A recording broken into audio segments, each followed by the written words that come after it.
začnem za Ljudmila. Ljudmil, ti si na nek način, da razpravljaš o tem Čehovu, o tem, da so bile to označene kot komedije, pa vendar je tukaj se mi zdi eno temeljno vprašanje, ko beremo te, ko gledamo te komedije, imamo občutek, da so komične.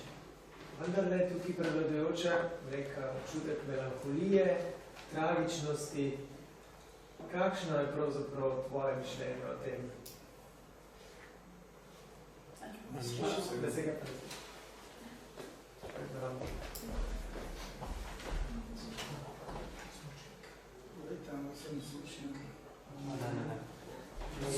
Ljudmil, neč ne slišimo, počakaj malo. Samo ne slišim, mogoče bi na drugo. Ok, to je to. Zdaj pa... Slabo slišim. A vi meni slišite? Ja. Pravim, da jaz ne bi rešil enkrat zavedno problem, kaj je komedija in kaj je menil Čehov, ampak na to, kar na vaše vprašanje bi odgovoril na ta način. Čehov je dovolj komedije pisal v zgodni svoji dramatiki. Torej, to so vodevili, to so veseli igre, torej, a ne? Jubilej, medved, pač predlog in tako naprej in tako naprej. Veste, to so svetovno znane stvari. Torej, njemu se da napisati komedijo. Potem njegov pozornost do sveta, sprijetje sveta je komično v bistvu. Če beremo njegova pisma, pač tam je preveč humora. In on se šali s tem, s čim se ne da šaliti v resnici. Z boleznjo, smrtjo in tako naprej in tako naprej. Kar se tiče pa njegovih poznih komedij, in zaradi tega on poudarja, da to so komediji, to, kar Stanislavski nikoli ni razumel. V bistvu iz Stanislavskega izhajajo te napake, ki pač vidimo do zdaj v nekaterih uprizoritvih čehovskih poznih dram, ker to so preveč tragične, preveč dolgočasne, to ni Čehov. V bistvu Stanislavski nikoli ni razumel, kar je menil Čehov, ko je poudarjal, da je napisal komedije. Stanislavski pa je rekel, ne ti pa si napisal tragedije, žalostne drame in tako naprej in tako naprej. Kaj mislim? Se splača razmišljati o tem, kaj točno se je zgodilo s komedijo, ko se je dotikal do njej prav Čehov. Zato, ker potem, recimo, Čakajoč Godota je tudi komedija na nek način. Tam so zelo smešni stvari. Beckett je pa ta, ki je rekel, da ni nič bolj smešnega od trpljenja. In to na pravi pot v bistvu nadaljuje ta filozofija, ki pač je ujel in uvedel v dramatiki prav Čehov. Meni se zdi, da so pozne drame Čehova očiščeni iz teh preveč zunanjih učinkov veseloigre, komedije, v starem smislu, v starem razumevanju, ki prihaja še iz antične komedije rimske Plafta in Terencija ali pa iz Aristofana. In potem se predaja na nek način v renesančni komediji. To je novo mišljenje in to mišljenje bolj odgovarja na statusa sveta v tem času, ko ga je videl in razmišljal nad njim Čehov. Ne vem, ali se dobro sliši, jaz razumem, koliko je težko preko spleta se pogovarjati o teh teoretičnih problemah in se slišati in se skoncentrirati na tem, ampak vsaj upam, da sem na nek način odgovoril. Vsi. Maja, lahko. Še kakšno vprašanje? Ja, izvolite. Ampak najprej bi vprašal, če Ljudmil sliši, če kolega Ljudmil sliši, ne vem, koliko ne glas moram govoriti, da bo tudi on slišal. Slišite, mogoče pridite sem. Aha. Nič ne slišim, so Ne slišim. K meni, ja. Pridite sem. Ja, po moje tle boljš. Mislim, se v bistvu imamo vprašanje za Matejo, ampak se mi zdi prav, da kolega sliši, ne? Da ne bi bil diskriminiran, ne?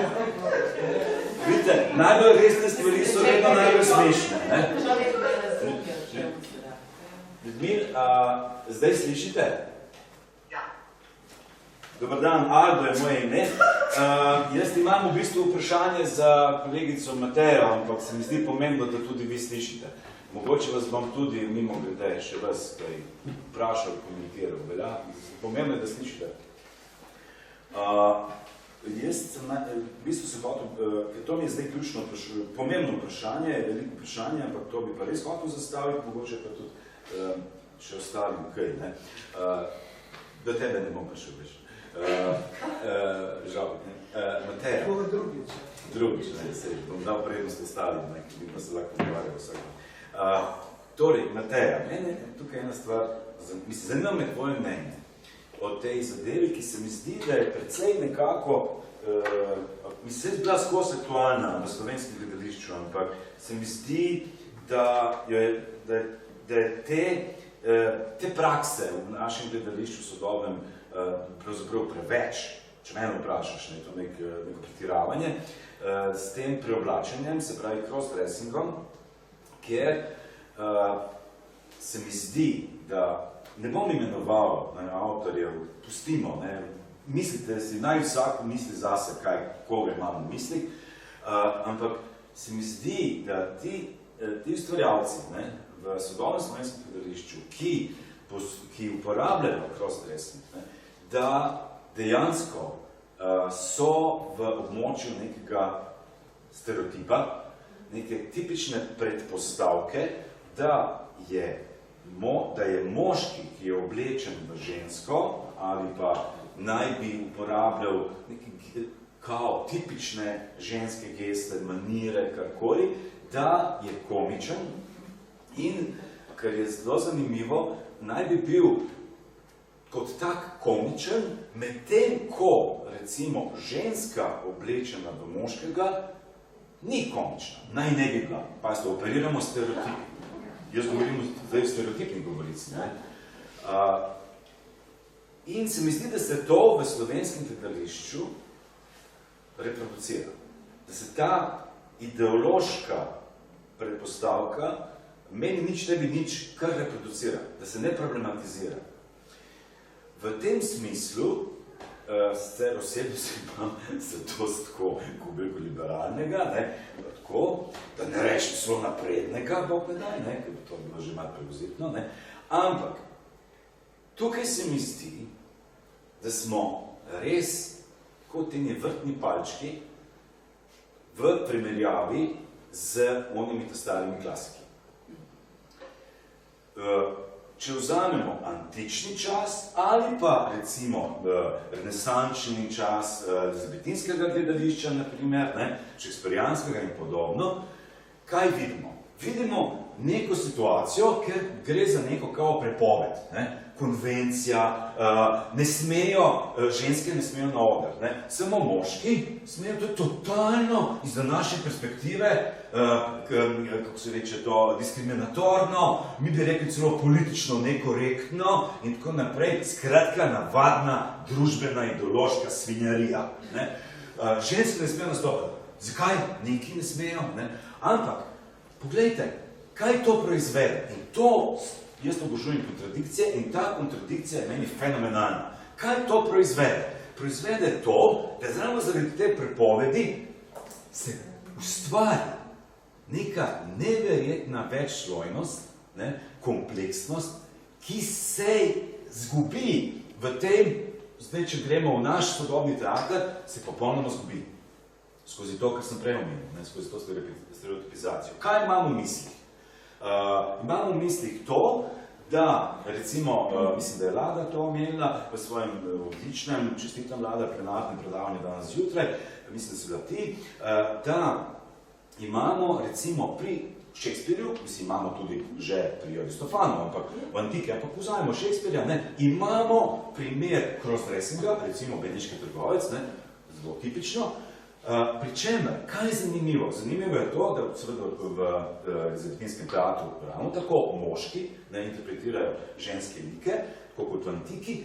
In kaj zdaj imamo? Imamo moškega igralca, ki interpretira, igra žensko, ki igra moškega. In se stvar toliko razsloji, postane toliko kompleksna, postane preprosto, semantično, če hočete, ne vem, ideološko, estetsko, na vse načine bogata. Bogata. Ni banalna, ni trivialna. Tam se lahko tudi že poigravaš z nekimi stereotipi, če si dober, gledališki umetnik, igralec, režiser in tako naprej. V današnjem slovenskem teatru pa imamo en sam totalen stereotip. Zdaj se čujem, ker sem bil predolg, kolega, ne boste prišli na vrsto, ker ne bojo zasovražili, tako da bom ostal samo pri tem enem vprašanju za Matejo, čeprav bi mogoče bilo zanimivo prisluhniti mnenju tudi ostalih udeleženih v tem panelu. Hvala lepa za potrpljenje. Hvala.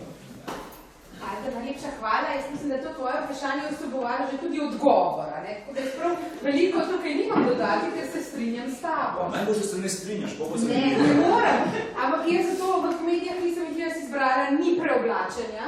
Ni bilo preoblačenja, ker to je en efekt, ki pač deluje na odru zelo hitro. Zelo hitro deluje in dokler bo ljudem to smešno in se bodo ljudje v tem usmejali, to bo v teh povprečnih pač komedijah, ki računajo na odziv nekega pač konvencionalnega, povprečnega gledalca.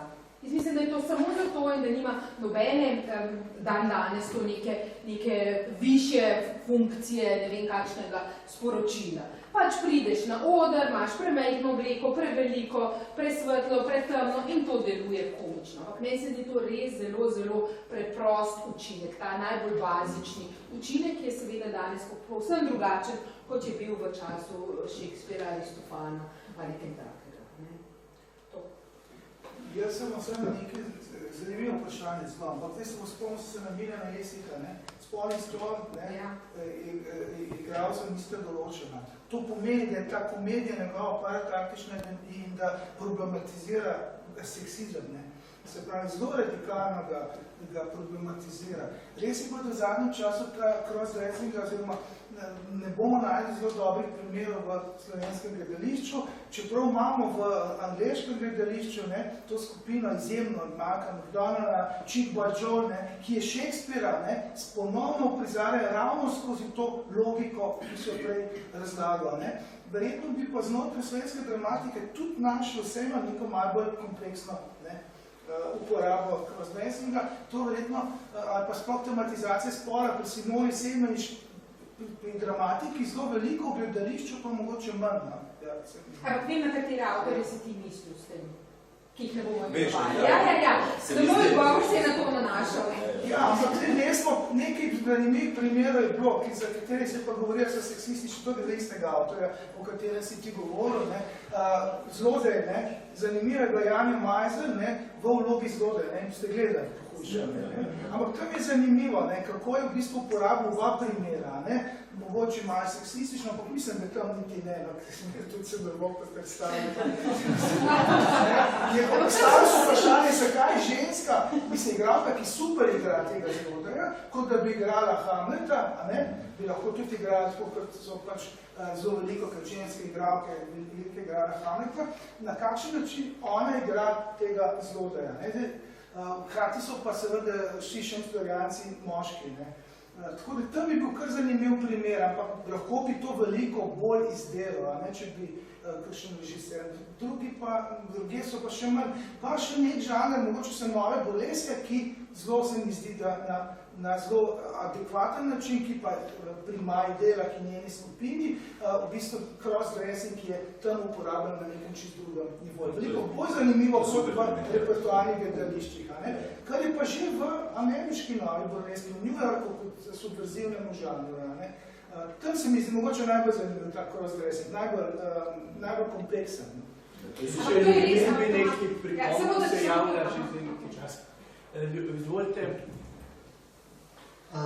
Hvala. Zdaj, jaz sem slušal zelo razumljivo vprašanje, potem pa so se vsi glasovi zmešali in nič nisem slišal, ampak moram samo dodati, da to ni samo specifika odra, torej v prizoritvi.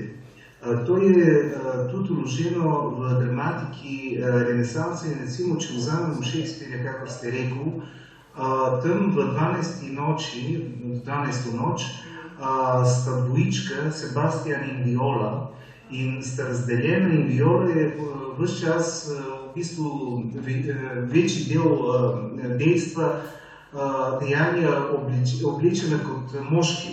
In to ni smešno.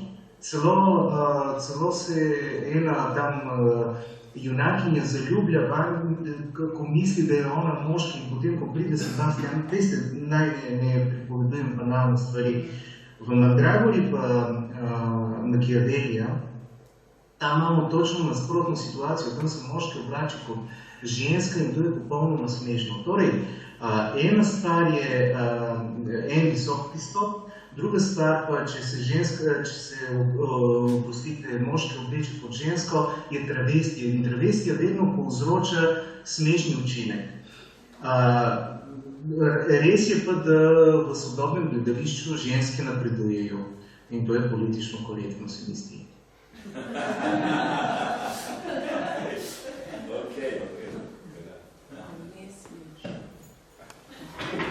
Bište kdo je